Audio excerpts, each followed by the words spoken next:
Bienvenue au studio, je suis Alex Yemek. Aujourd'hui, j'aimerais parler de l'infidélité des femmes. J'ai fait une vidéo qui parlait uniquement des hommes et donc dans cette vidéo, je vais me concentrer sur l'une des raisons pourquoi les femmes, elles aussi, deviennent infidèles. C'est l'histoire d'une jeune fille de 24 ans aux États-Unis.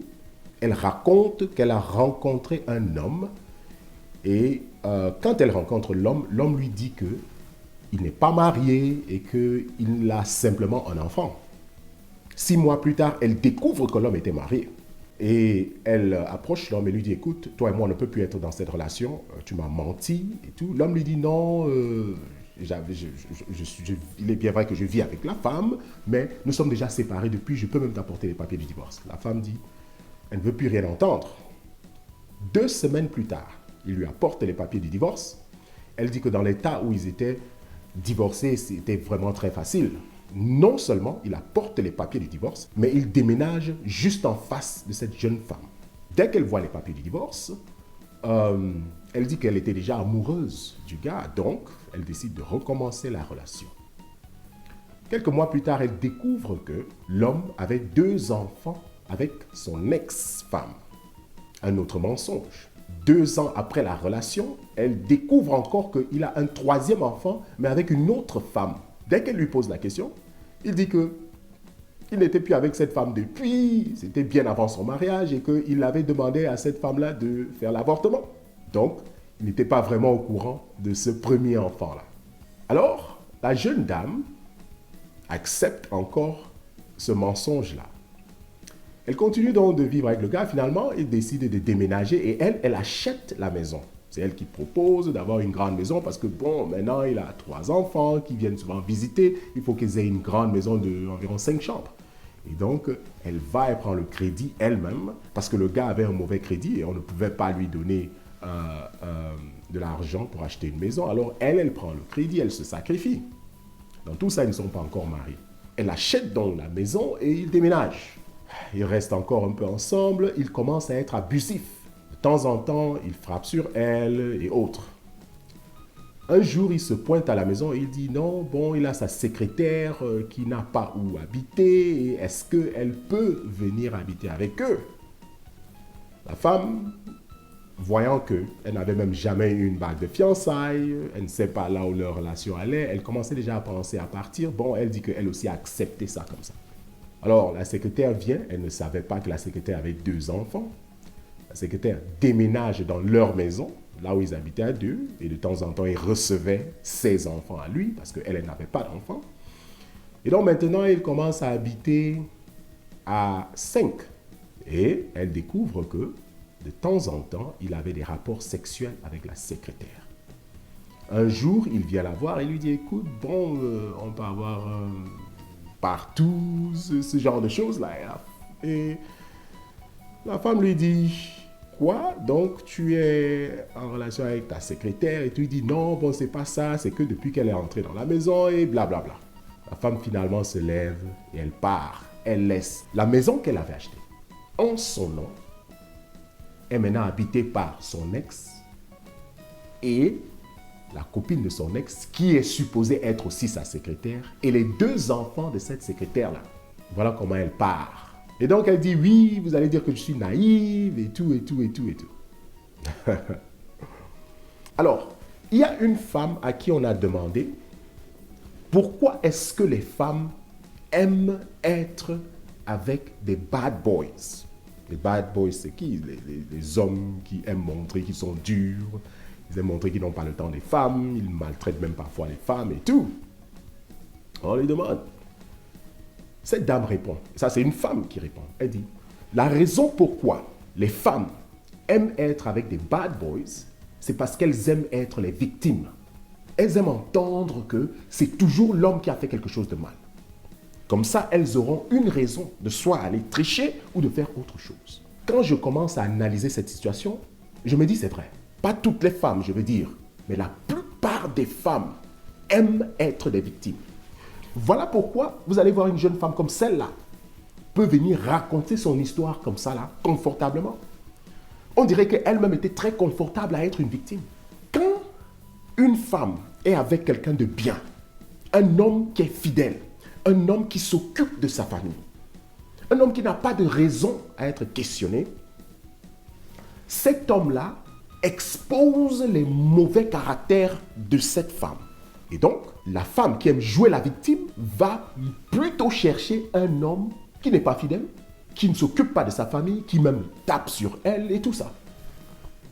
Là, personne ne va regarder les défauts de la femme. On va regarder seulement ce que l'homme a fait. Voilà pourquoi vous avez des mariages qui peuvent durer même des trentaines, quarantaines d'années, cinquantaines d'années. Pourquoi? Parce que dans la plupart de ces mariages-là, c'est l'homme qui a été le problème et la femme qui est la victime lui a pardonné.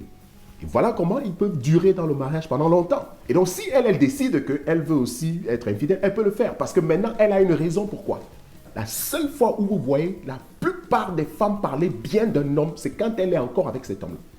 Oh, il est romantique.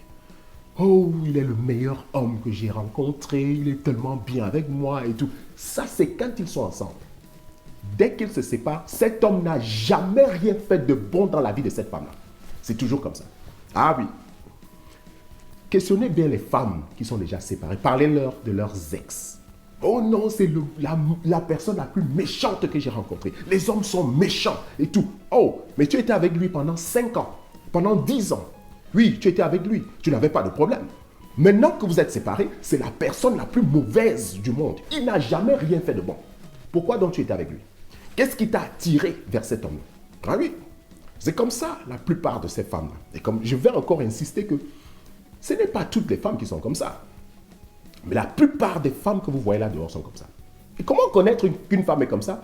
Les femmes qui sont les premières à aller parler de leurs problèmes dehors. Parce qu'une bonne femme ne va pas aller exposer ses problèmes en public. Oh non. C'est d'abord une honte. Pourquoi elle va le faire? Quand elle épouse cet homme, elle expose déjà ça partout. Son mariage est beau. Tout est beau. C'est le meilleur homme qu'on ait jamais rencontré. Quand les problèmes arrivent, pourquoi est-ce qu'elle va venir et commencer à exposer encore cet homme-là? Ce n'est pas une honte. Non. La raison pourquoi elle le fait, c'est parce qu'il faut qu'elle vienne vite jouer les victimes. Pour qu'on dise qu'elle, elle n'a rien à voir à faire avec la séparation. C'est lui qui a tout fait de mal. C'est comme ça que ça se passe. Donc elle préfère ça. Comme ça, elle sauve déjà son identité. J'avais un ami qui avait l'habitude de taper sur sa copine. Quand on venait lui parler, sa copine se fâchait. Elle ne voulait pas qu'on lui parle. Elle dit non, laissez mon mari tranquille et tout et tout et tout. Après, on a laissé tomber.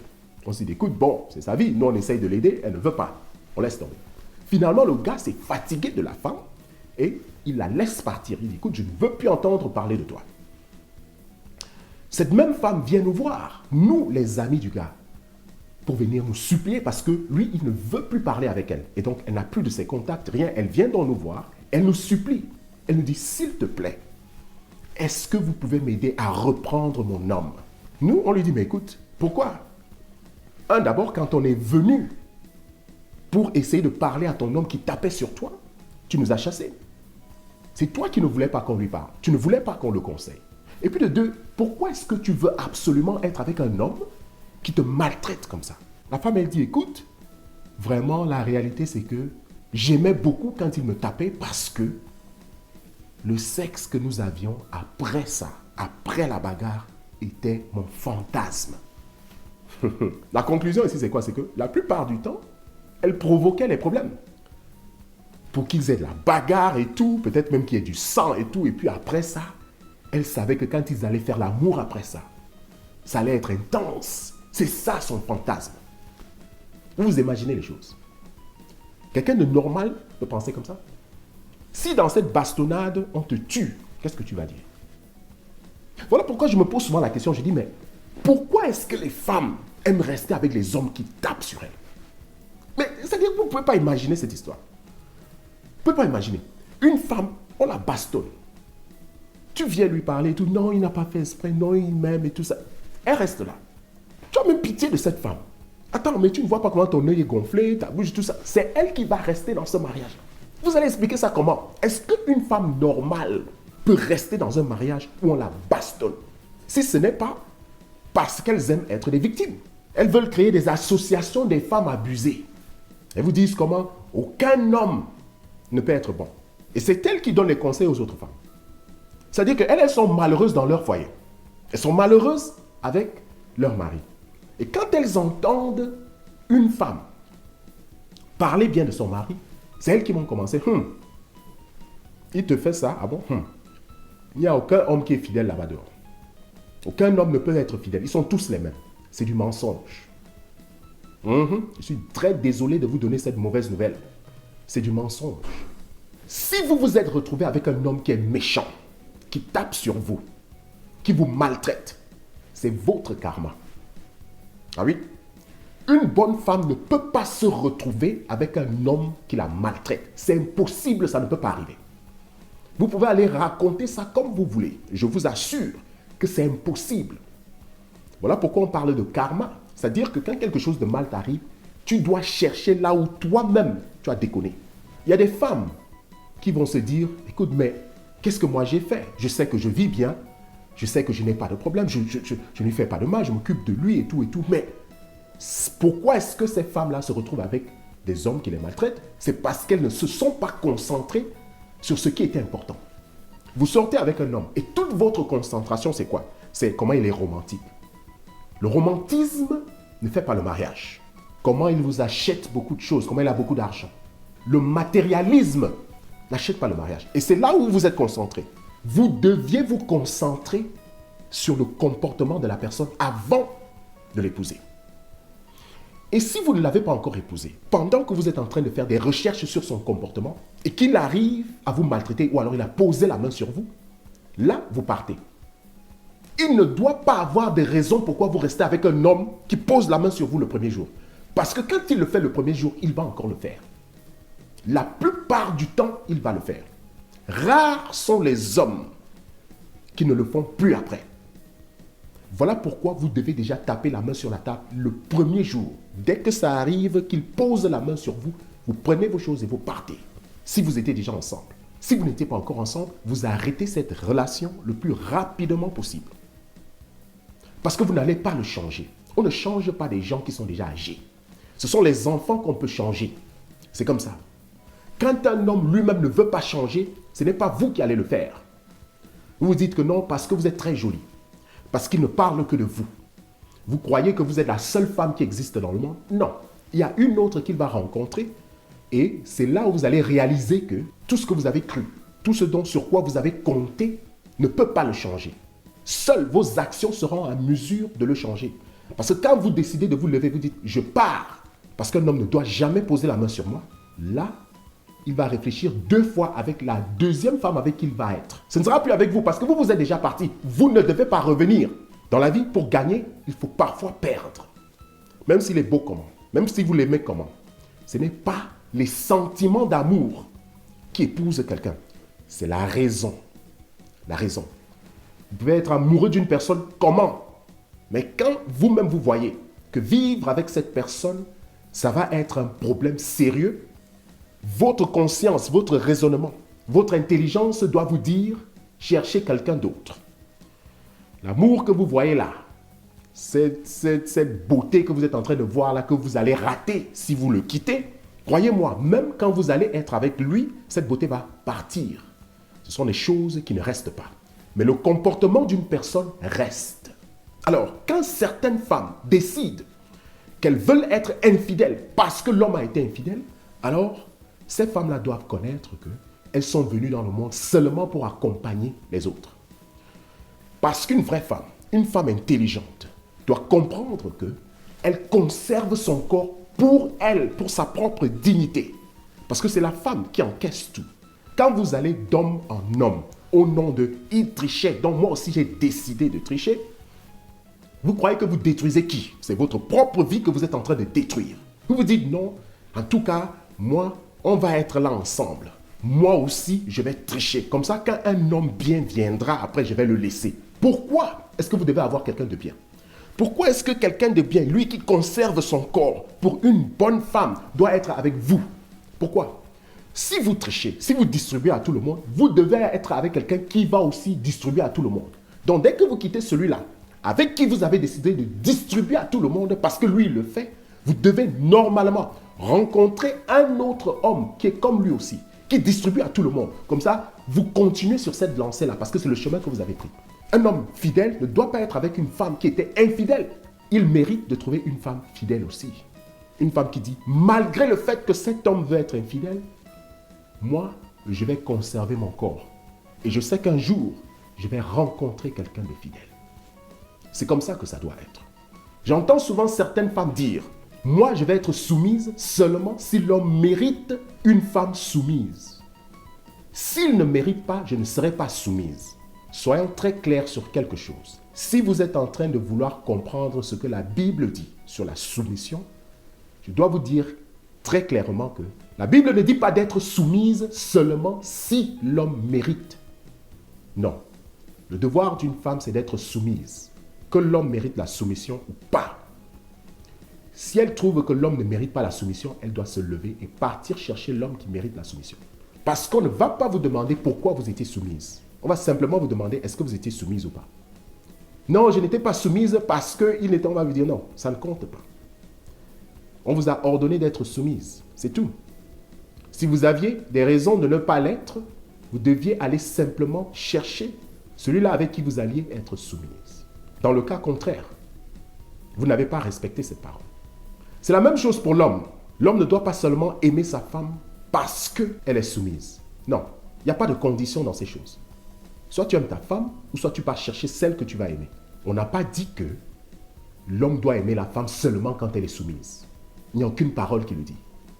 Et c'est là la grande confusion de cette histoire-là. Tout le monde dans le mariage doit jouer son rôle, sans condition. Mais quand vous découvrez que vous êtes dans un mariage où ça ne donne pas, la meilleure solution, c'est de partir. Ce n'est pas de venir exposer votre corps simplement parce que lui, il l'a fait. Ou alors de jouer les victimes pour qu'on dise que c'est vous, la femme, qui êtes toujours bien et tous les hommes sont méchants. Si tous les hommes étaient méchants, vous n'alliez plus être avec les hommes. Pourquoi vous continuez d'être avec eux? C'est parce que vous-même, vous avez des mauvais cœurs. Pas vous toutes, mais la plupart de vous, les femmes, vous avez des mauvais cœurs. Et on vous connaît parce que c'est vous qui venez raconter vos histoires dans les réseaux sociaux. Faites comme si vous êtes parfaite. Vous n'avez jamais rien fait de mal. Voilà pourquoi quand vous racontez vos histoires, vous ne dites jamais ce que vous avez fait. C'est toujours ce que l'homme, lui, l'a fait. Voici la loi du karma, la philosophie de la vie. Quelque chose de mal vous arrivera seulement parce que vous-même, quelque part, vous avez fait quelque chose de mal. Le bien vous arrive quand vous faites le bien. Donc si vous êtes avec un homme qui vous maltraite, allez chercher ce que vous avez fait de mal. Est-ce que vous avez été passif ou alors vous-même vous avez fait du mal à quelqu'un d'autre dans le passé? C'est ça la réalité de la vie. C'est ça la philosophie de la vie. Et donc, ne soyez pas infidèle parce que votre homme a été infidèle. Bien au contraire, conservez votre corps parce que votre corps mérite de la dignité. Merci d'avoir suivi cette vidéo.